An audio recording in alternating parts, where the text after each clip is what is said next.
Voici 7 règles de politesse de la baronne Staff. Faut-il les faire revivre ou les oublier définitivement? Bonjour, je suis Anna Gass, la fondatrice d'Apprendre les bonnes manières et de la boutique de prêt-à-porter féminin Ligne de France. Toutes les informations se trouvent juste en dessous de la vidéo. La nouvelle collection est soit déjà arrivée ou s'apprête à arriver. Je vous invite à aller la découvrir. Mais sans plus tarder, rentrons dans le vif du sujet. Je vous présente 7 règles de politesse tirées d'un manuel de la baronne Staff. Manuel qui a déjà plus de 100 ans. Enfin, moi j'ai une réédition. Il y en a eu, je pense, une bonne vingtaine de rééditions. Donc on est en fait sur du 19e siècle. Alors, qu'en est-il? 1. Les dames doivent toujours porter des gants pour des dîners en ville. D'actualité ou pas? Bon, porter des gants en mangeant, ouf! Et d'ailleurs, porter des gants tout court, ça ne se fait plus vraiment dans les années 2020.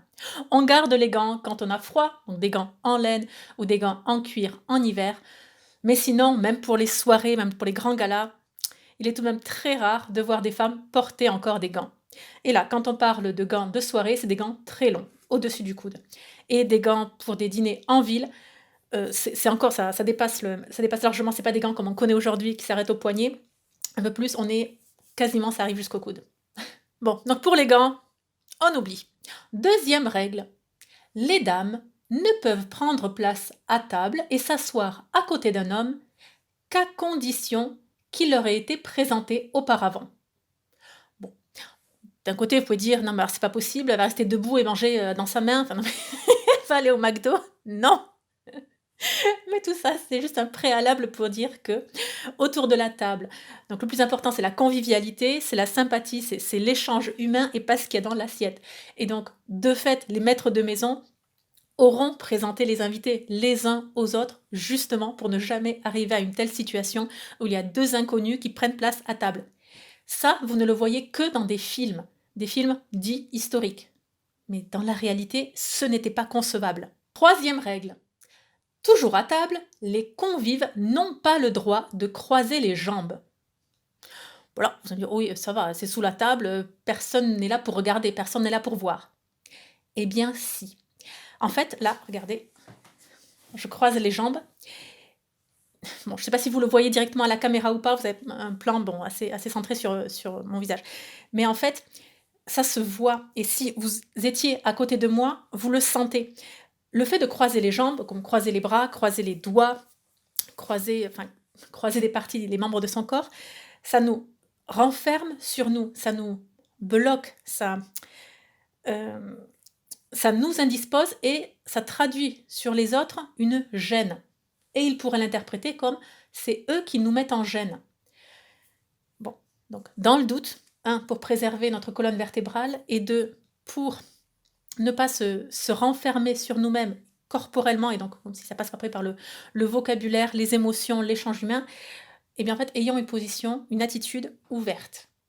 Voilà. Donc on ne croise pas les jambes, même pas sous la table lorsqu'on mange, lorsqu'on dîne. 4e règle, toujours à table, relative aux arts de la table. On ne pose pas les coudes sur la table, on ne parle pas la bouche pleine et on ne mâche pas bruyamment. Il y a 100 ans, c'était encore nécessaire de le rappeler dans un manuel de savoir-vivre. Faut croire que tout le monde ne respectait pas cela. Dans les années 2020, eh bien, écoutez, vous me posez la question, moi je dis, là, les 3 points sont encore à respecter. On ne pose pas nos coudes sur la table en plein milieu d'un dîner, on ne mâche pas bruyamment et on ne parle pas la bouche pleine. Là, suivons la baronne. 5e règle. Autour d'une table, les convives ne doivent pas monopoliser la parole ou encore raconter leurs déboires amoureux. On ne parle pas de politique ni de religion à table. J'ai parlé de ce sujet plus longuement dans une autre vidéo. Donc on peut approfondir ces questions dans un certain contexte. Sinon, à vrai dire, on évite. Et donc, la politique, la religion, ça ne vous étonne pas tant que cela.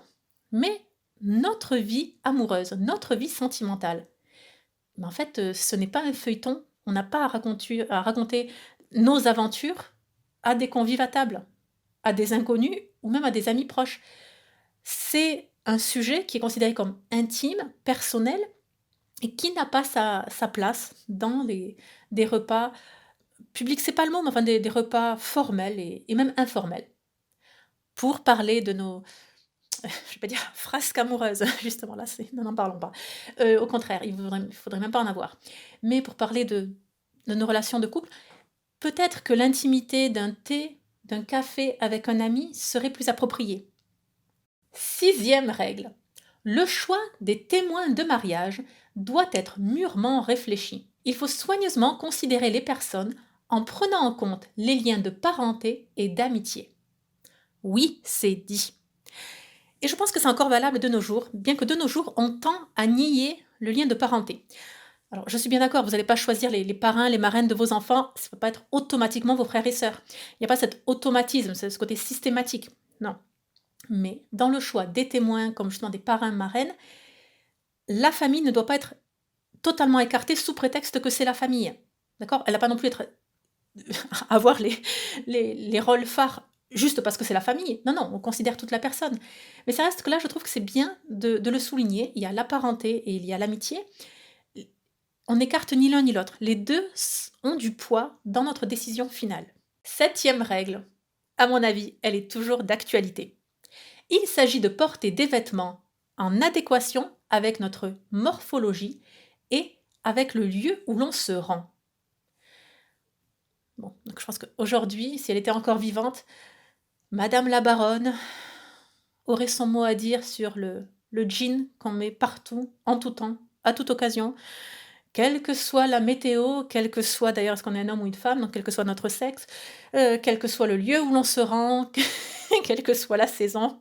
Bon, elle serait beaucoup plus méticuleuse quant au choix des vêtements. Bien, j'espère que cette vidéo vous a plu.